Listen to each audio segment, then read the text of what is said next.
Olá, pessoal, tudo bem com vocês? Bom, hoje a gente vai aí para mais uma viagem pelo mundo, tá? E nosso destino hoje é a Rússia, um país um tanto quanto bem diferente que o Brasil. E a gente já vai esperar nossos convidados chegarem.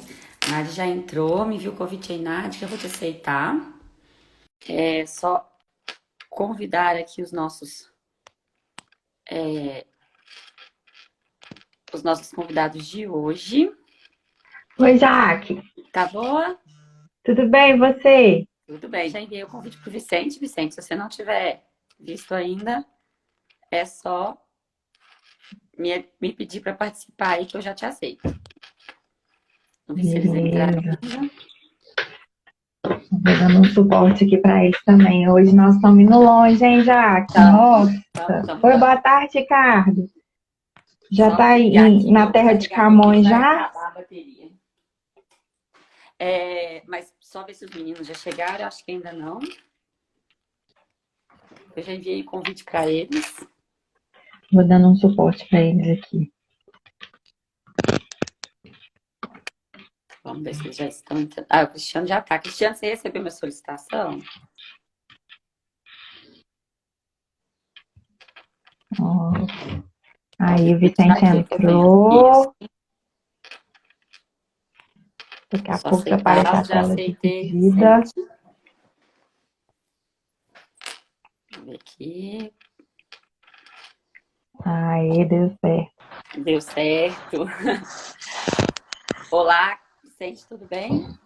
Prazer em Olá, recebê-lo. tudo bom? Prazer em conhecê-las. Deixa eu aumentar o som aqui, que tá meio baixinho. Deixa eu só chamar de novo Prazer aqui é o Cristiano. nosso, Vicente. Obrigado por ter topado e falar um pouquinho das suas experiências na Rússia, esse país tão distante da gente, culturalmente, geograficamente, né, Jaque? Sim, eu só não tô achando o Cristiano. Cristiano, se você estiver aí, me solicita, por favor, que eu não tô conseguindo te visualizar. O Insta dele é um pouco diferente, Jaque. Deixa eu até colocar aqui para você. Cadê Ele o tá tentando Cristiano? entrar, mas não tá Ah, tá aparecendo. tentando. Valeu, Tá, Brunão, pelo comentário. ele tá pelo Russificando, Jaque. Mas eu não consigo mais pedir para participar porque eu já Aí, ó, ele solicitei, entrou. ele já deu os quatro. Você Aí, ó. permitir. Cristiano, vê se você consegue clicar aí no maisinho aí da câmera para eu pedir para Acho que participar, que a agora Jaque já chegou. te aceita. Chegou, agora chegou. Desculpa, ô Vicente, eu te interrompi. Perdão. Não, um amigo meu mandou uma mensagem, eu dei um oi pra ele. Agora deu certo. Agora o Cristiano Ah, agora deu conseguiu. certo. Opa, boa tarde. Boa tarde, seja Boa bem-vindo, tarde. Cristiano. Boa tarde, Cristiano. Verdade, que eu estava tentando entrar pelo outro perfil, que eu tenho, na realidade, dois, e aí, quando eu fui entrar por esse, não, mas agora tá tudo certo. Não, agora tá perfeito. Bom, gente, a gente vai começar então o nosso bate-papo hoje bem distante culturalmente e também geograficamente, né, do Brasil.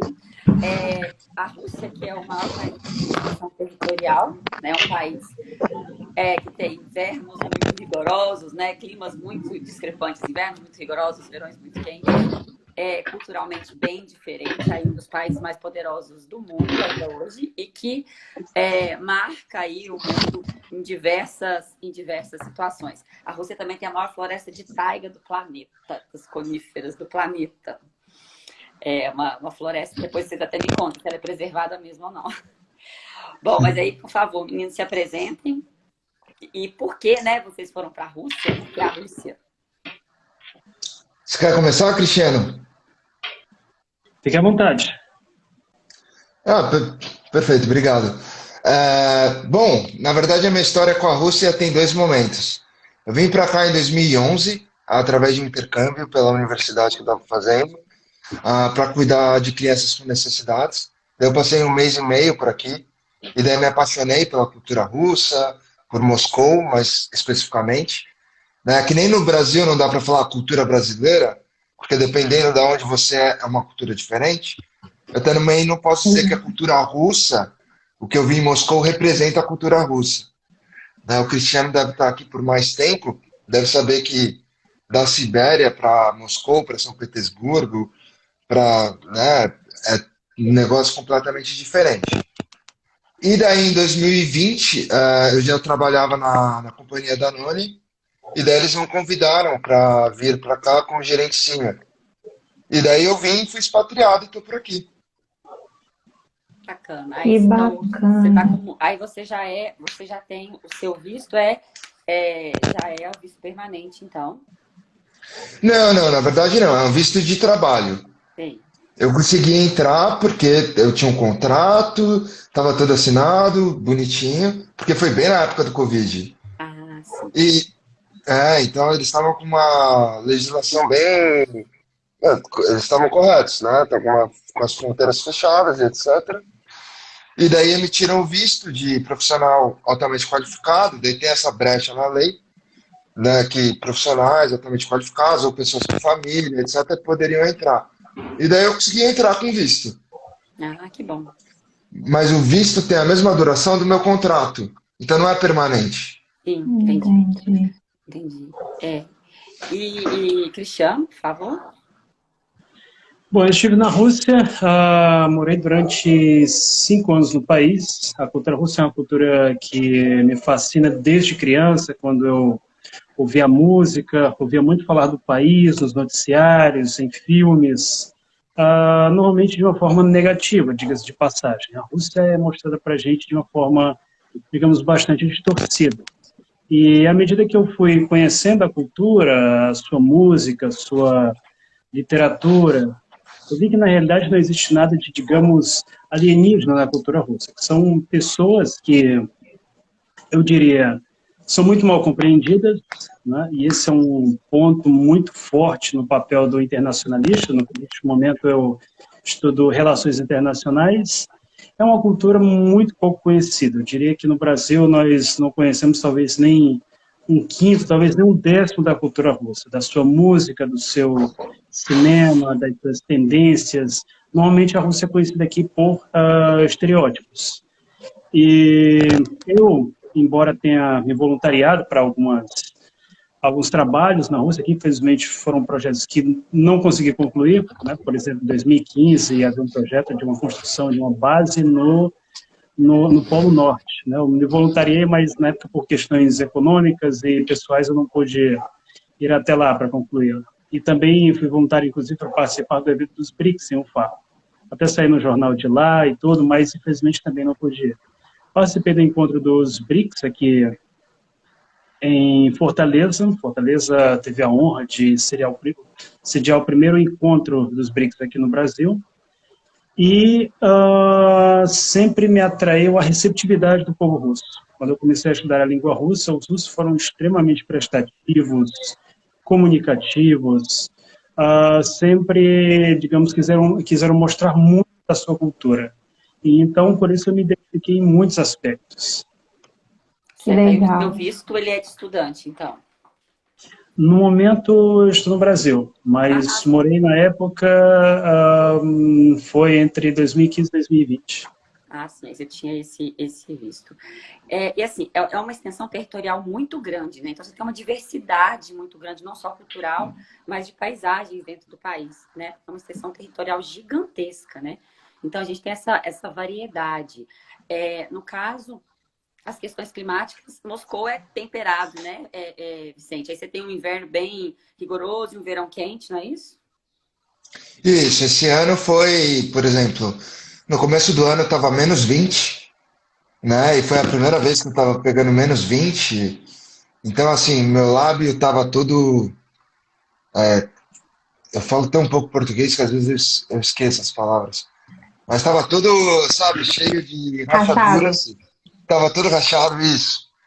Meus Eu cheguei, lábios estavam todo rachado. Oi, eu cheguei a pode pegar falar. -30 com a sensação de -40 em Moscou. Sabe o que é -30 com sensação de -40? Ele falou aí dos lábios dele. Quando você chega em -30, não são só os lábios, são também os seus olhos. Você vê você tem a vista esbranquiçada nos cantos, porque as pontas da sobrancelha começam a congelar. E aí você vê, é uma coisa que eu até achava que fosse só de telejogos, né, que você tinha esse tipo de coisa, mas eu achei esquisito, eu andando assim, vendo a minha vista já estava esbranquiçada nos cantos, mas era exatamente por conta da sobrancelha. Vicente, você é de onde aqui no Brasil e de onde que o Cristiano é? Só para a gente ter essa noção assim de que temperatura que vocês estavam acostumados assim. Eu posso dizer que eu sou o homem dos extremos, né? Porque eu estou aqui em Fortaleza no momento, onde a gente tem o quê? Uns 33, 35 com sensação de 40, e morei lá, na época eu morei em São Petersburgo, né? Morei em São Petersburgo, que fica mais ao norte ainda. E eu sou de São Paulo. Então, São Paulo também tem uma temperatura bem amena. Assim, o frio de São Paulo é o quê? 15 graus? 15 graus aqui é dia de felicidade, porque tá quente, dá para usar uma roupa normal. Mas nos menos 20 que eu peguei, e daí o Cristiano pegou até pior, cara, para mim o que mais me impressionou foi a questão das pernas. Porque assim, o corpo em si, você consegue colocar luvas, você consegue colocar duas jaquetas, eles têm os agasalhos que vão até depois da cintura, você consegue se proteger, você coloca o gorro, o capuz, e no pé você coloca meia térmica e coloca bota. Mas se você coloca só o jeans, sem uma sobrecalça entre a pele e o jeans, essa parte fica completamente congelada. Você começa a ter frio, assim, a perna fica rígida, é difícil andar. Olha, que experiência. A minha não chegou a mas de fato incomoda um bocado. Nas pernas talvez, isso foi muito bem lembrado, nos locais mais sensíveis que tem. E o verão é quente, né? Esse ano fez mais de 30 graus em Moscou.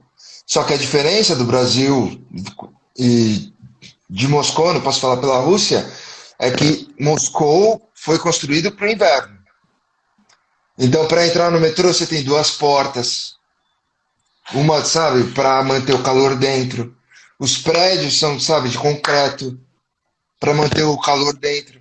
Então, 30 graus que você pega em São Paulo, você abre, como São Paulo, no Nordeste, você abre a janela, você vai na varanda, é mais arejado, porque a arquitetura foi feita para um clima quente.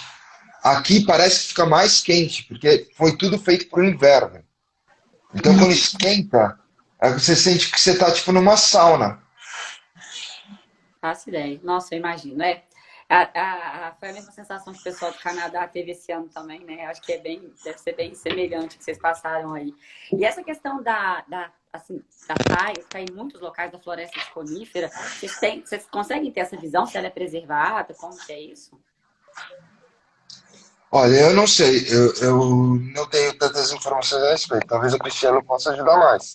Eu tive essa oportunidade de ver não apenas a taigá, né, que é, a propósito do nome, não russo, a taigá, como também como é que chama aquela que tem musgos, que tem... A tundra, no polo. Isso, a tundra, né, peguei um pouco da tundra. Onde eu vi isso? Na época que eu morava em São Petersburgo, eu tive a oportunidade de vê-la na República da Carélia. A República da Carélia é uma divisão administrativa da Federação Russa, que fica ao norte de São Petersburgo. E lá é muito conhecido pelas suas florestas e lagos belíssimos. Ela é pouco conhecida pelos brasileiros, mas quando você vai a São Petersburgo, de carro você vai gastar o quê? Umas 2h30, 3 horas para chegar até a Carélia. Já é na fronteira com a Finlândia. E os lagos de lá são belíssimos. Você tem lagos que você vê o fundo, né? São lagos absolutamente cristalinos.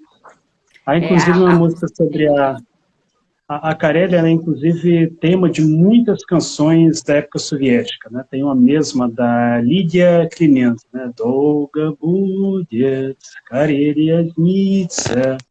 A Carélia vai dormir por muito tempo, né? E tem um trecho que eu acho genial dessa música, que diz assim: quando você olha para os lagos da Carélia, você não sabe se é o céu que desceu até a terra ou se os lagos que estão flutuando nos céus.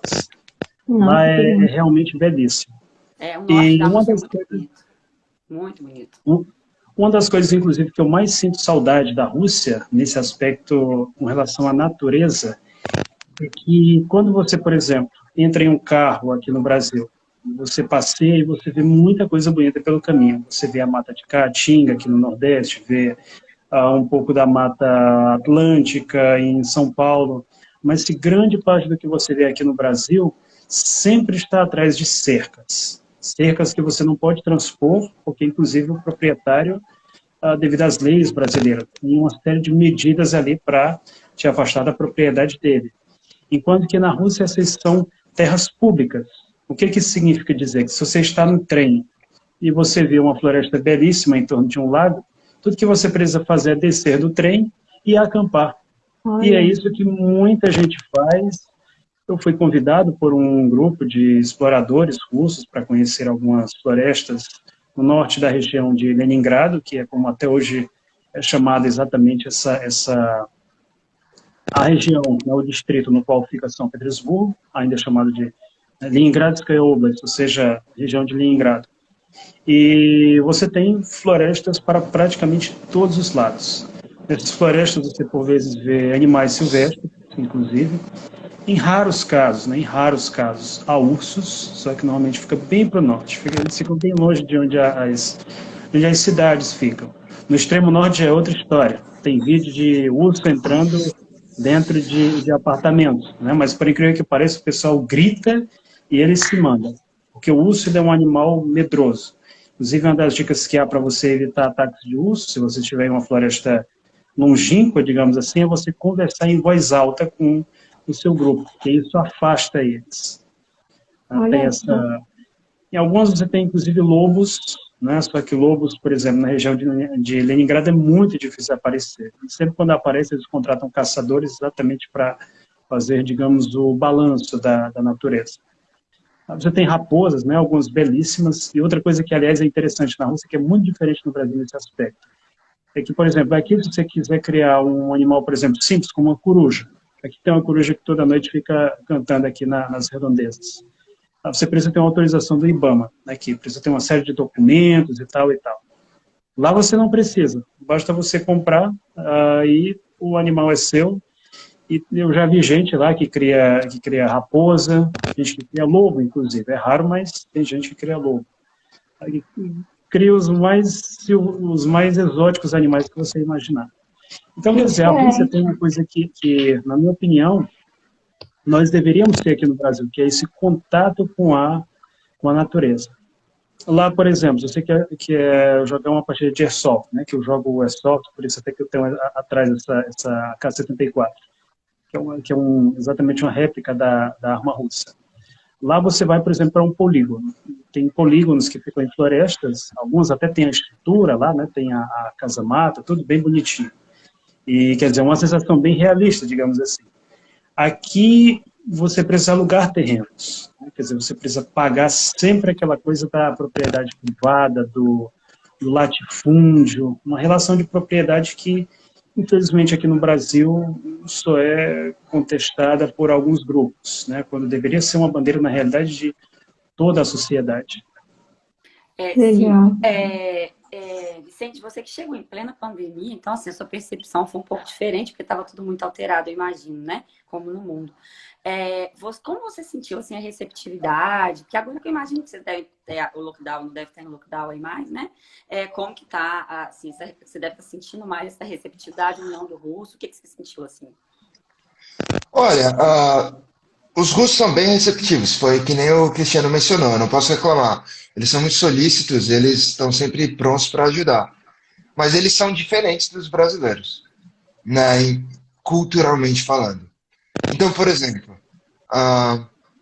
e eu não estou dizendo qual é a melhor, qual é a pior, é só diferente mesmo. Sim, claro, cultura. O brasileiro, ele tem, pelo menos assim, em São Paulo, assim, que eu via, uma cortesia meio falsificada. Que você entra no elevador, a pessoa fala, oi, tudo bem? Tudo bem, com você. Então, mas é papo. E daí você sai do elevador e a pessoa não quer mais saber de você. Tipo, foi só um jeito de dar oi para a pessoa. Então é muito sorriso, né? Que você dá à toa. Você, tá comprando um negócio, que tudo bom. Com aquele sorriso, mas no final do dia é muito superficial.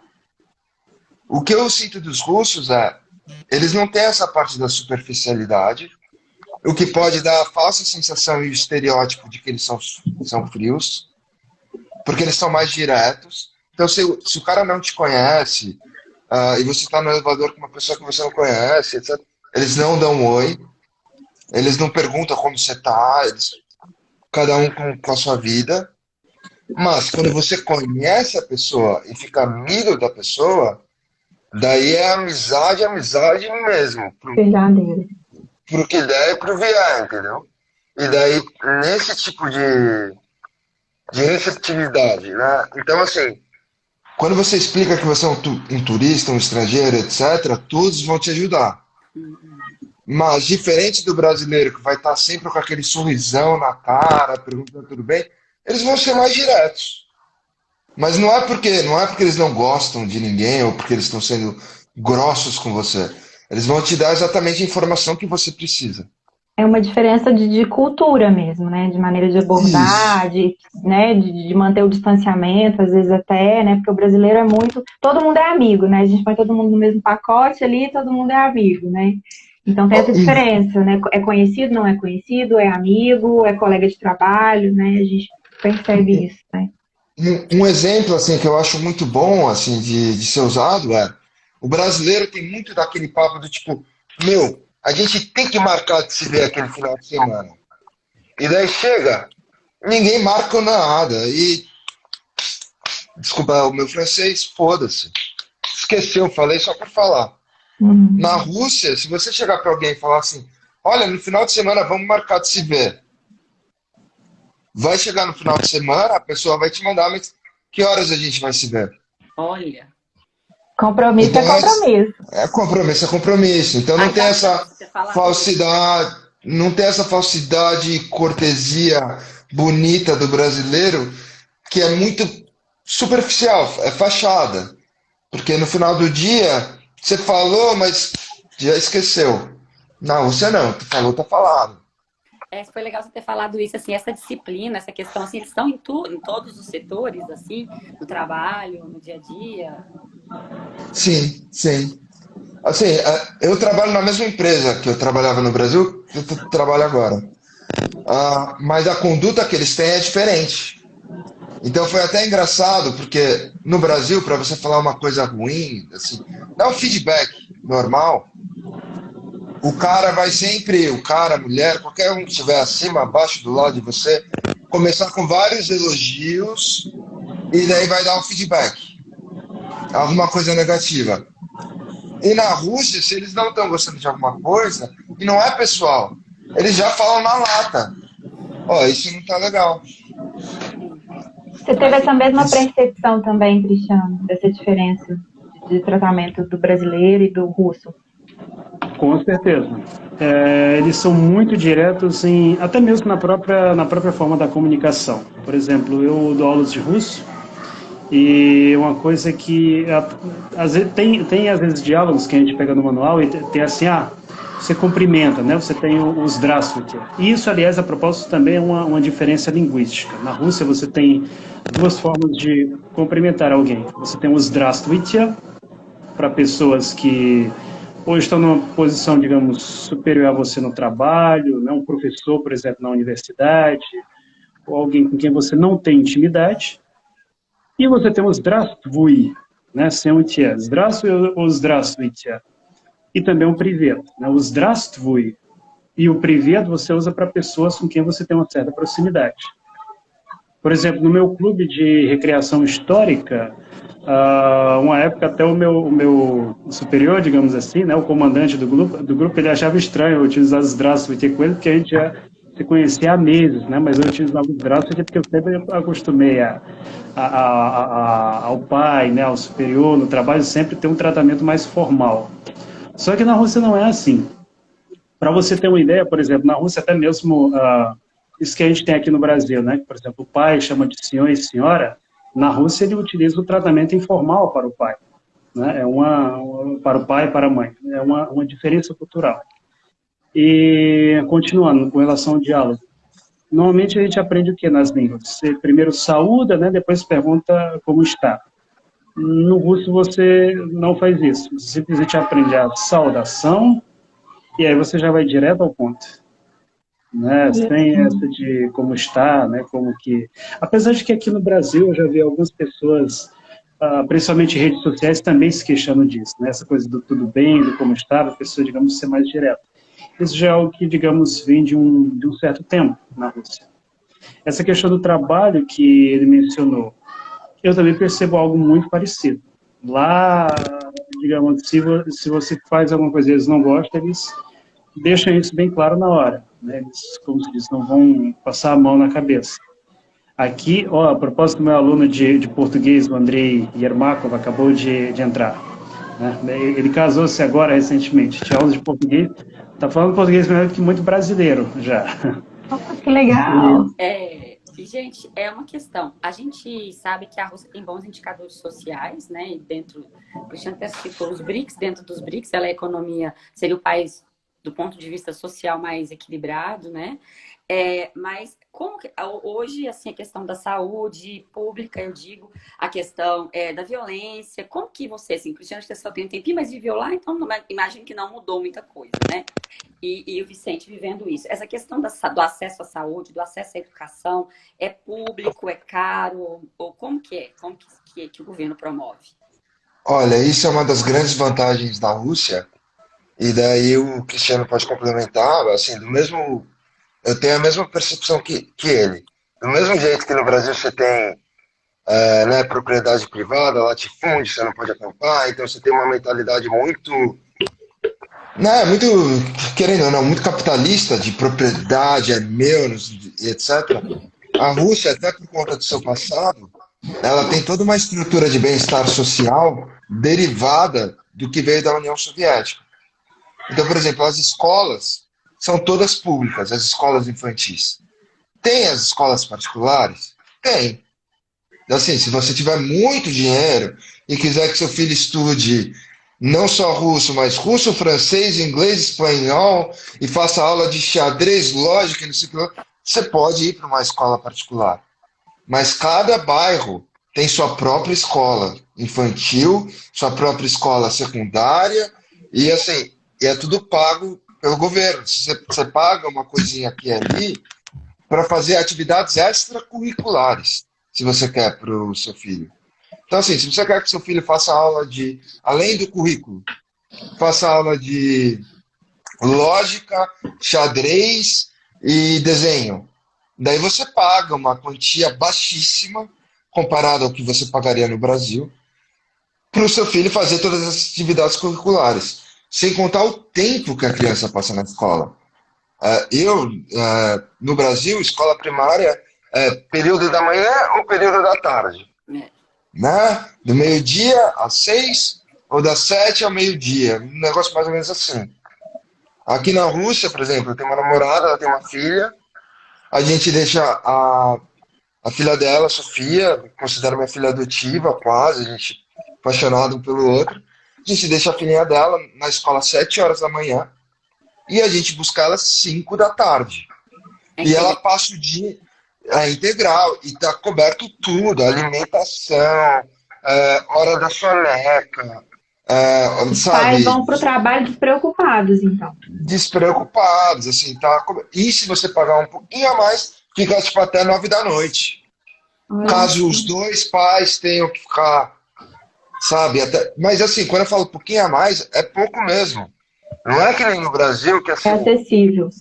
É acessível. Não é que nem no Brasil que assim, se você vai ver mensalidade numa escola privada, para ter o básico, você está falando de R$ 2.500, que é o salário de uma família inteira. É um negócio absurdo. E a mesma coisa se aplica à saúde. Eles têm o sistema de policlínicas, que também funciona da mesma forma. Todo bairro tem o seu. Então, por exemplo, a minha namorada, se ela tem qualquer coisa, ela vai na policlínica. Assim, 15 minutos andando, foi, se tratou. Se é um tema, vou até bater na madeira, se for algum tema mais sério, que não aconteceu até agora, vai ter que marcar com o especialista, marca um horário, e assim, de graça. O cidadão tem direito a isso. Sim. E vocês, como estrangeiros, também têm direito a esse atendimento público?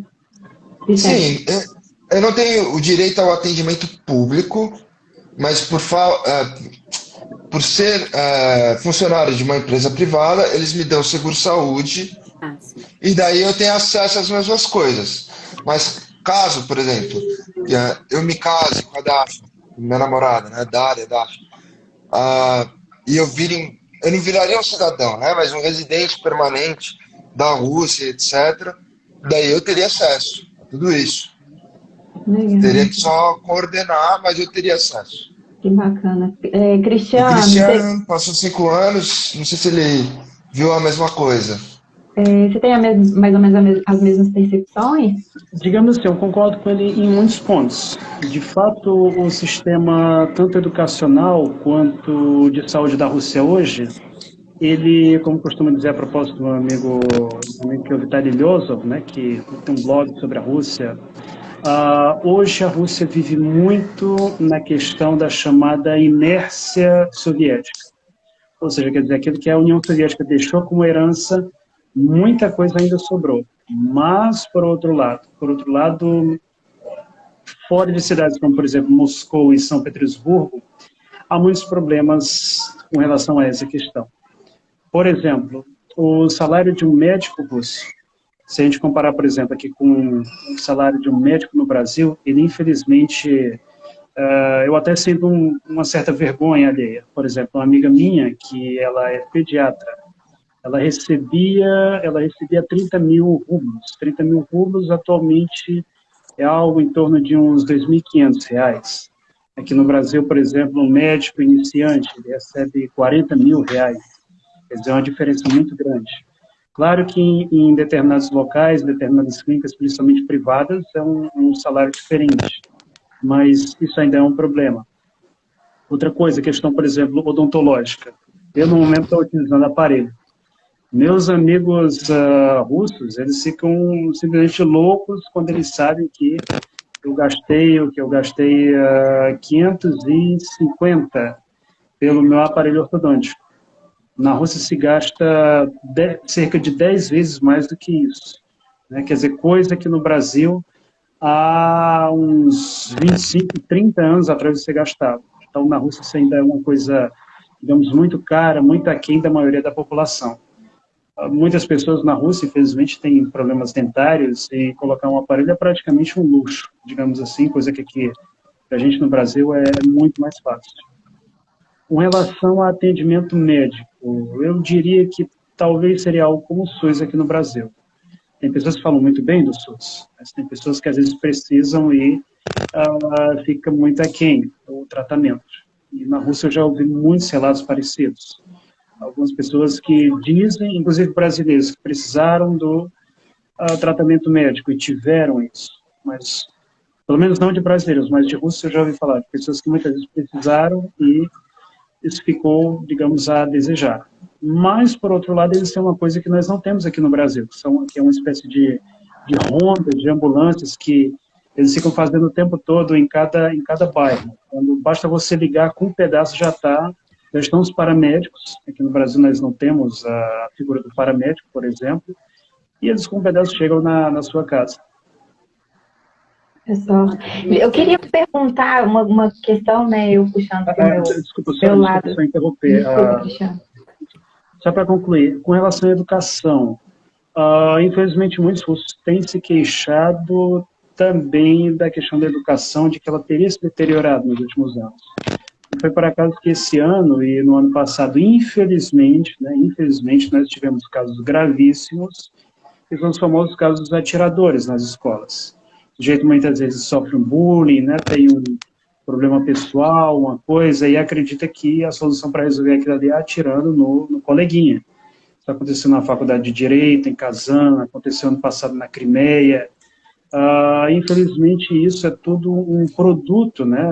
Muita gente diz que isso aí é exatamente a colheita dos anos 90.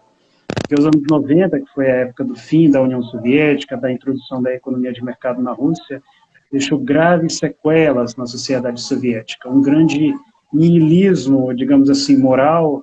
Tinha professores que às vezes levavam meses para poder receber um salário.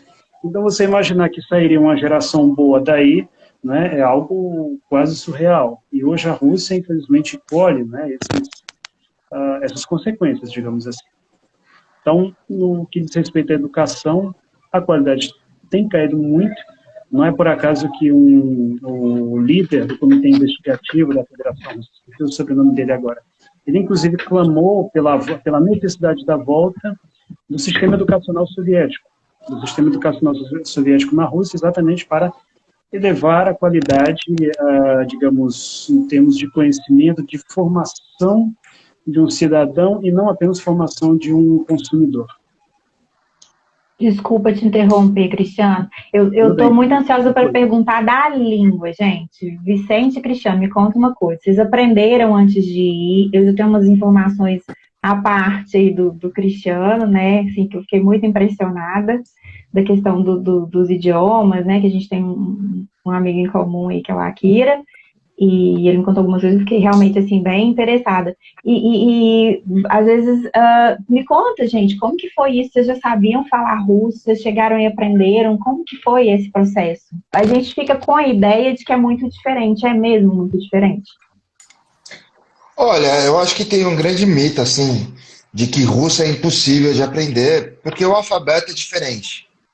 E daí, né, o brasileiro vê um alfabeto diferente e fala, meu Deus, esse negócio é um absurdo, não faz sentido nenhum, eu não consigo ler. Mas, honestamente, eu me lembro de quando eu comecei a fazer as aulas, eu comecei antes de vir. Eu aprendi o alfabeto no primeiro dia. Olha. Você aprende o alfabeto no primeiro dia, o som de cada letra.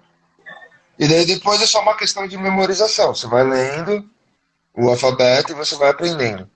Mas a língua é sim uma língua difícil, não é uma língua fácil, porque ela é uma língua, né, pan-eslava, né, que vem da árvore das línguas. É uma língua pan-eslava, ou seja, ela não tem uma conexão com o latim, que é diferente do inglês, que, né, foi conquistado pelos normandeses, eu não sei o nome correto agora, que era o pessoal que falava francês, e daí teve uma mescla de proto-inglês com francês, que é né, simples, simplify. É quase a mesma palavra, né? E russo não teve, né, essa mescla tão forte das línguas latinas, mas tem vocabulários em comum, principalmente com o francês, né, porque eles adaptaram algumas línguas, produtos que vieram de fora, que não foram eles que produziram, então café, coffee, né, não muda. Mas tem uma questão que, para mim, foi o mais difícil, né, e daí eu continuei fazendo aula de russo aqui, que é aquilo que o Cristiano mencionou. Você tem o Здравствуйте, que é o formal, mas não é só a saudação. O jeito como você trata a pessoa também é diferente. Então você tem o V e o T, que seria algo mais parecido no português com o vós mercê, que se usava assim no passado. Ou seja, o V é quando você está falando com qualquer pessoa que você não conhece, você não chama ele de tu, porque tu é você, é muito próximo. Muito Então, se informal. você quer, muito informal. Então, se você quer perguntar para alguém, você fala inglês, você não fala ты говоришь по-английски. Você fala вы говорите по-английски, пожалуйста. Então, você tem que falar de uma forma muito mais formal.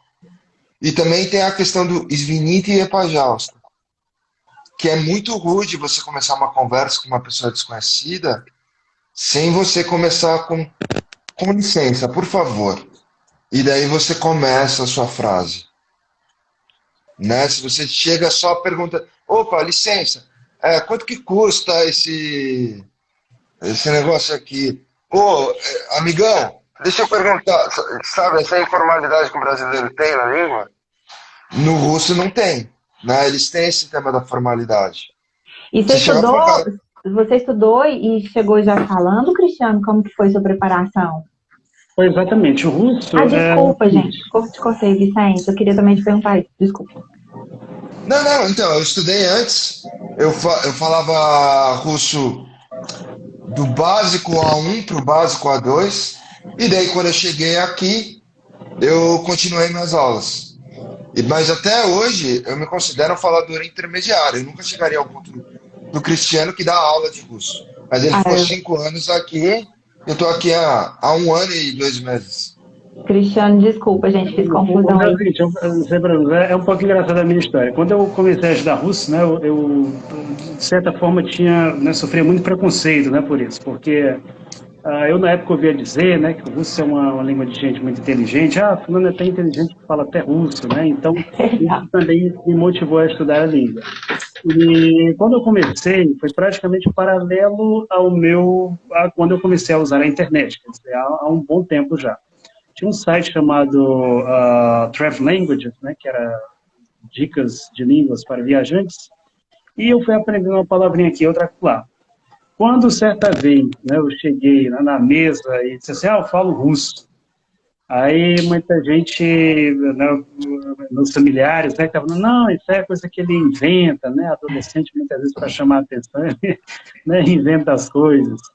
E muita gente realmente pensava isso, né, que era invenção e tal, até eu conhecer um professor cubano que estudou na União Soviética, a gente começou a conversar, claro que na época também não era o mesmo nível do russo que eu tenho hoje, e aí muita gente, né, passou a ver ali que pelo menos alguma coisa eu sabia de russo.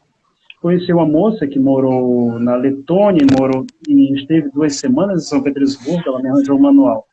E aí vem outra coisa rara, né? Que é um manual do Exército, do Ministério da Defesa da União Soviética, feito para cursos militares estrangeiros. E normalmente as coisas que são feitas para exércitos são coisas que são feitas para ser eficazes, né? Para serem funcionais. E foi por esse manual que eu comecei a estudar o russo. Na época, quando eu comecei, não tinha essa facilidade que você tem hoje, que tem YouTube, que tem aula por Skype, nem Skype existia na época, né? Nem Skype existia. Na época, para eu ouvir, eu tinha que sintonizar o meu rádio por onda curta, para ouvir a voz da Rússia, eu ouvi em 3 línguas as notícias. E como eu já sabia por outra língua qual que era o assunto ali da vez, quando chegava o assunto em russo, então eu já estava ligado. Opa, essa palavra aqui parece com aquilo ali, né? Termometro é o nosso termômetro, e assim sucessivamente. E assim eu fui dando os meus primeiros passos na língua. Na Você época ainda começou lembro... meio autodidata, então. Exatamente. Na época ainda lembro, a internet você tinha que conectar depois das 12 horas da madrugada, que era para poder contar um pulso só, né? Até as 5 era as 6 da manhã. Era no começo de tudo, não tinha banda larga.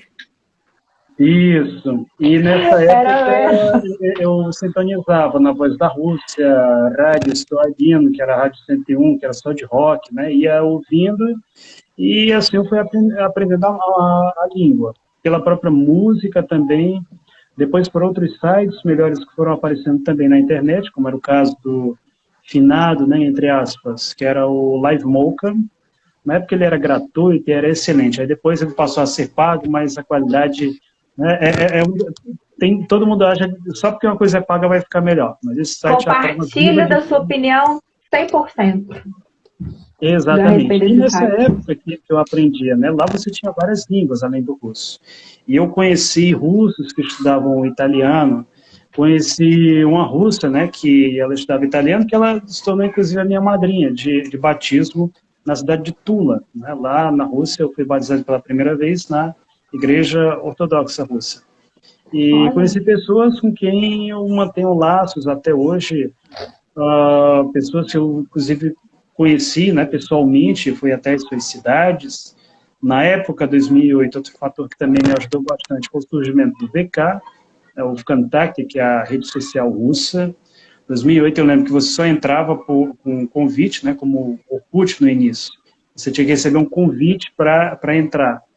E o VK também era dessa forma. Até hoje eu utilizo, considero a minha rede social favorita, eu utilizo bastante, você tem de tudo lá, de tudo.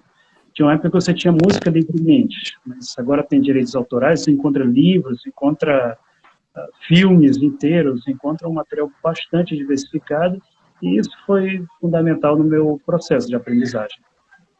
Agora, assim, o russo, você pode dizer que tem 2 russos, né? Por exemplo, ele sempre diz que é uma língua difícil, mas o pessoal da minha guilda de War Thunder, que é um telejogo russo online, diz o seguinte, que no russo basta você aprender 9 palavras e você consegue se comunicar perfeitamente. Só que aí já é outro idioma que eu, pessoalmente, não gosto de usar, conhecido como mat. Mat é literalmente o palavrão russo. É um russo, digamos, como é que eu posso dizer? Normalmente se diz, né, que toda língua você tem aquele nível mais elevado, né, você tem, digamos, a língua literária, a língua coloquial, né, a língua literária, a língua coloquial, e eu ousaria colocar abaixo de todas essas o mat, né, que ele basicamente pega palavrões, e esses palavrões você utiliza com diferentes sentidos, com os mais variados que você puder imaginar. Você pega, por exemplo, quase sempre, né, você pega o nome de determinadas partes do corpo, digamos assim. E aí, com o nome dessa parte do corpo, você consegue fazer o verbo mentir. E com o nome dessa mesma parte do corpo, você adiciona outro prefixo, você já tem o verbo bater. Não é? E isso, né, chega até a ser um pouco engraçado, mas que eu, pessoalmente, não me utilizo, né, disso, nem no russo, nem no português. Embora tenha gente que gosta, né, tem até grupos, né, que usam e abusam desse tipo de linguagem, como é o caso, por exemplo, do Leningrad, que é muito famoso da Rússia, né, rapper também utiliza demais. Mas, assim, eu acho que a gente tem que entender essas coisas, mas não utilizar, digamos assim. Que legal. Meninos, vocês falaram a questão, o Vicente falou que, e os dois, na verdade, falaram muito sobre essa questão da receptividade russa, que o pessoal é muito receptivo. Aqui no Brasil, a gente tem uma certa ideia, que eu não sei se é verdadeira e queria que vocês colocassem, sobre a questão do preconceito da população russa, não com estrangeiro, mas até com os próprios russos, né? A questão racial, a questão de gênero, isso é verdade? Como que vocês percebem isso? Claro que o preconceito está em todo lugar, né? Mas eu digo assim, vocês veem aí uma questão muito mais exacerbada do que no Brasil? Qual que é a percepção? Olha, eu posso falar pela minha experiência pessoal. Assim, primeiro que eu trabalho com pesquisa, então eu não gosto de fazer nenhuma afirmação sem ter percentual. Para dizer, ó, 50%, 60% fazem isso, etc e tal. Então, eu não posso falar em nome da população russa. O que eu percebo que vem acontecendo atualmente na Rússia? Eles têm, sim, um tema de preconceito racial com o povo das ex-repúblicas soviéticas, principalmente em Moscou, mas eu não sei como são os outros lugares. Por quê? Porque quando caiu a União Soviética, eles deixaram passar para aqueles cidadãos que eram do Turcomenistão, Uzbequistão, Cazaquistão, todos eles eram membros da União Soviética. Então eles ainda tinham o direito de ir para a Rússia e viver, e etc. E eles foram, porque, né, que nem o Cristiano falou, os anos 90 não quebrou só a Rússia, quebrou todos os países que eram membros da União Soviética. É a transição, né, do capitalismo. Assim, é que não foi só a transição do jeito que foi feita, né, foi praticamente criminosa o que eles fizeram. Eles pegaram uma empresa que valia, 3 bilhões e vendiam por 100 reais. Né? Então, muito do estereótipo do mafioso russo, na verdade, mafiosos russos, na verdade, foram esses caras que compraram essas grandes empresas e indústrias estatais por 100 reais e depois começaram a privatizar tudo e enriqueceram pra caramba. Mas daí o que aconteceu? Né? Como todos os países quebraram, muitos vieram para cá, né, para Moscou, que tinha uma estabilidade assim, de novo, não é que Moscou estava estável, mas é que comparado com, por exemplo, o Cazaquistão, o Uzbequistão, o Turcomenistão e todas as outras repúblicas, era o que estava mais, sabe, dá para ir. Eles vieram, tiveram filhos, começaram famílias aqui, etc e tal. E daí você tem uma questão de etnia. Do tipo, eles até têm 2 palavras. Agora eu não me recordo qual que é russo, e uma que significa cidadão russo, que não é a mesma coisa. O Cristiano lembra. Porque na tradução para o português ou para o inglês, as duas virariam assim, ele é russo. Quando na verdade não é. É uma palavra que diz, ele é russo, enquanto a outra diz, ele é um cidadão da Rússia, mas ele não é russo. Significando que ele não é branco, eslavo, com características e um fenotipo eslávico. E daí você tem essas pessoas que têm esse preconceito. De novo, não vou falar que é a maioria, porque eu trabalho com pesquisa, não tem percentual, que tem sim uma questão do eles vieram para cá, né, eles têm culturas diferentes, eles não são russos de verdade, coisas desse tipo. Mas, assim, falar que eles são preconceituosos é a mesma coisa que falar que o paulistano é preconceituoso com o pessoal do Nordeste. Porque tem muito paulistano que fala assim, o nordestino vem aqui, o nordestino não é civilizado, fala errado, não se adapta ao jeito que eu faço. Então não é uma questão que, assim, Moscou é racista, ou que a Rússia é racista. É uma questão que, sim, tem algumas pessoas que têm essa visão deturpada de é russo, não é russo. Do mesmo jeito que você vai ter o cara do Rio Grande do Sul ou um cara de São Paulo que vai reclamar do nordestino, que vai reclamar do mineiro, que vai reclamar porque carioca é tudo folgado, paulistano fala errado, só sabe falar mano, só sabe falar gíria, nordestino é preguiçoso, sabe? Esses estereótipos que se tem. Na Rússia não é diferente que nem qualquer outro país. Mas uma coisa que eles não têm, pelo menos que eu não observei, é racismo em relação a pessoas que vieram da África, por exemplo. Eles são muito menos racistas que os brasileiros nesse sentido. Porque o brasileiro tem uma questão, principalmente nas classes mais altas, das elites, de pretos. Qual foi o jornalista da Globo News? Que buzinaram, ele deu risada e falou, só podia ser um preto. Assim, isso, por exemplo, não tem aqui. Isso é triste, né, gente? Nossa, dá uma vergonha.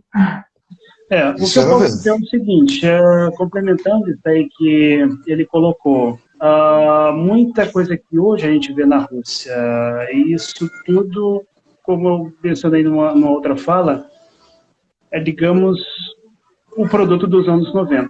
O fim da União Soviética foi uma época muito difícil para todas as nacionalidades soviéticas. Um dos fatores que levou ao fim do país foi a questão do nacionalismo étnico.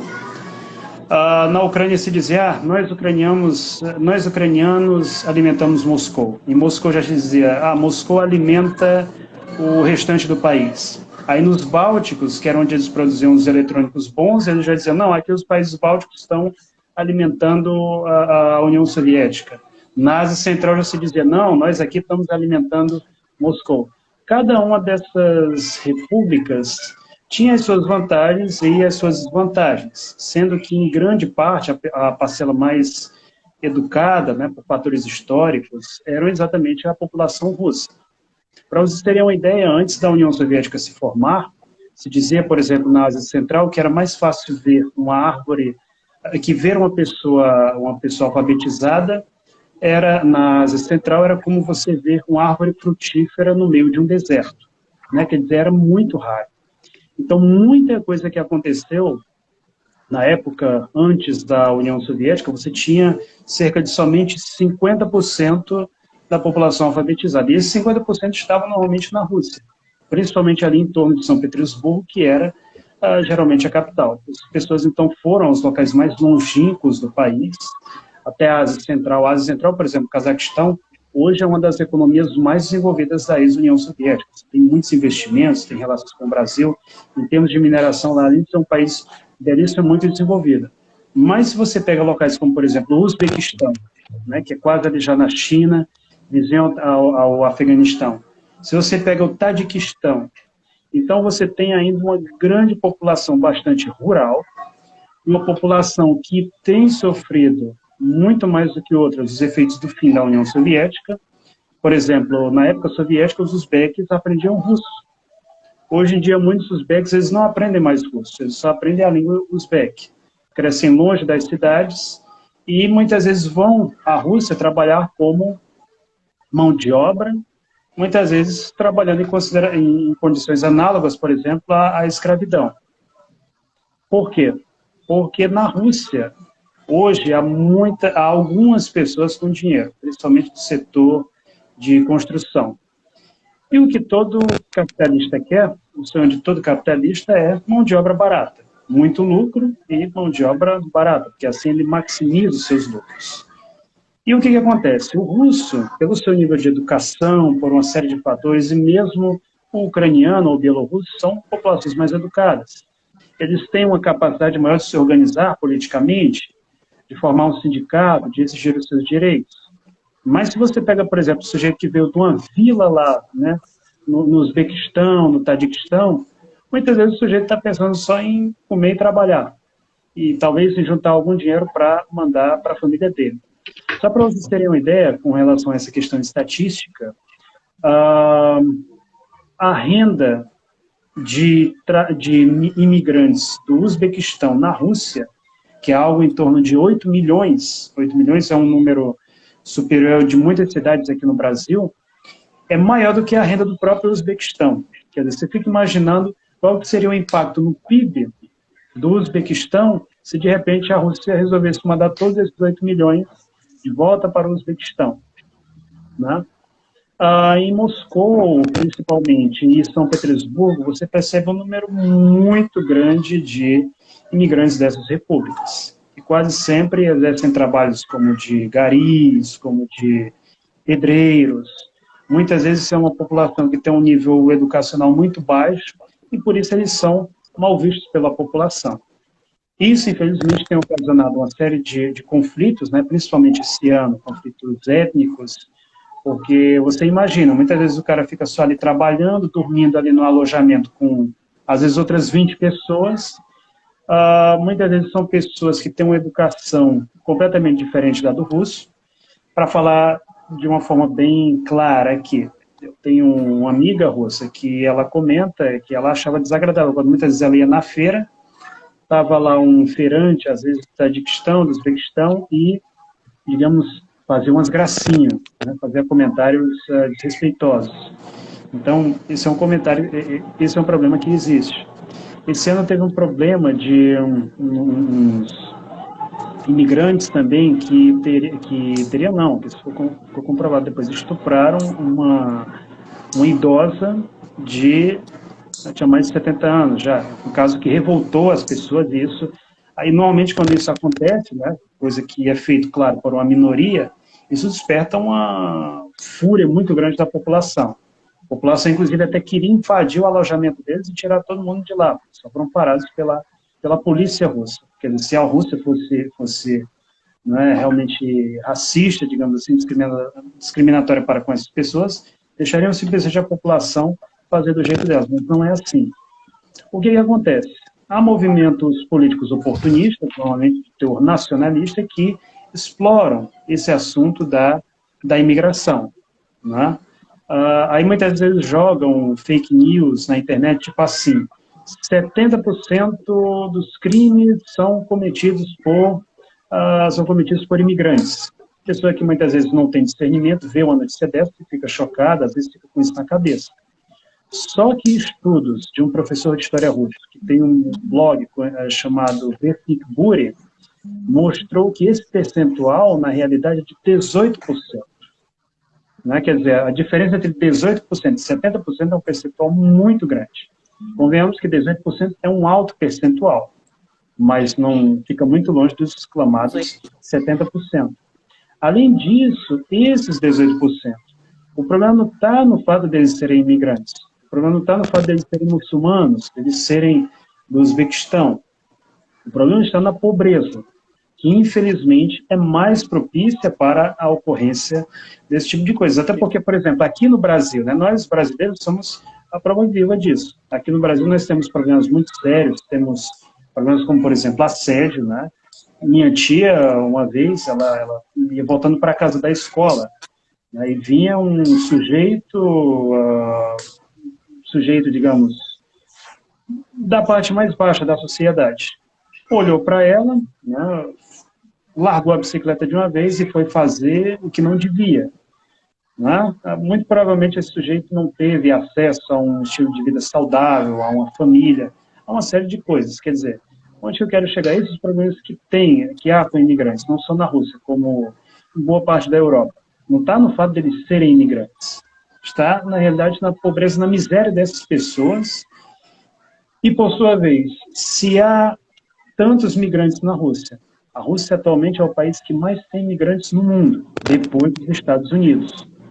Um fato, inclusive, curioso é que muitos desses migrantes são pessoas que sonham em ir para a União Europeia, mas que não vão à União Europeia porque o serviço de fronteira russo, a imigração, normalmente detém essas pessoas. Quer dizer, se a Rússia, eu já disse várias vezes no meu blog, a mídia ocidental adora dizer que a Rússia tem um plano para conquistar o mundo, para acabar com a Europa, com o Ocidente. Só que se a Rússia realmente quisesse acabar com a Europa, com o Ocidente, eles deixariam todo esse fluxo de migrantes ir para lá. Inclusive é o que Belarus agora está fazendo. Agora Belarus está fazendo por quê? Porque eles tacaram sanção em Belarus, né, que prejudica a economia, prejudica até a situação pessoal do presidente de lá. Então, agora, em vez de segurar esses migrantes, eles simplesmente deixam a turma toda ir para lá. No caso, não da Ásia Central, mas do Oriente Médio. Apesar de que na Rússia também tem muita gente. Vou te cortar, Cristiano, mas nossa, vai cair nosso tempo aqui. O reloginho está marcando aqui. Perdão. Pessoal, me fala uma coisa só para a gente finalizar, assim. O que vocês mais sentem falta do Brasil? Quando o Cristiano estava lá na Rússia, o Vicente que ainda está, o que vocês sentiam mais saudade, assim? Fala, queria isso aqui. Nossa, se eu pudesse falar o que eu mais sinto falta do Brasil, é a praia. É a praia. Porque Moscou é longe da... Assim, Crimeia... Assim, a Rússia é um continente. Então, praias bonitas tem. Mas Moscou fica muito longe dessas praias. E o Brasil, por ter sido colonizado pelos portugueses, que trouxe enormes problemas para o Brasil, mas, querendo ou não, todas as capitais de todos os estados ou são na própria praia, né, que nem Rio de Janeiro, ou são, sei lá, 2 horas de carro de uma praia. E tem uma costa pro Atlântico gigantesca. Então, às vezes, eu sinto falta de simplesmente poder pegar o carro, assim, dirigir 1 hora, 2 horas, ou um busão, pegar, entrar e sair numa praia e colocar o pé na areia, tomar uma água de coco gelada. E você, Cristiano?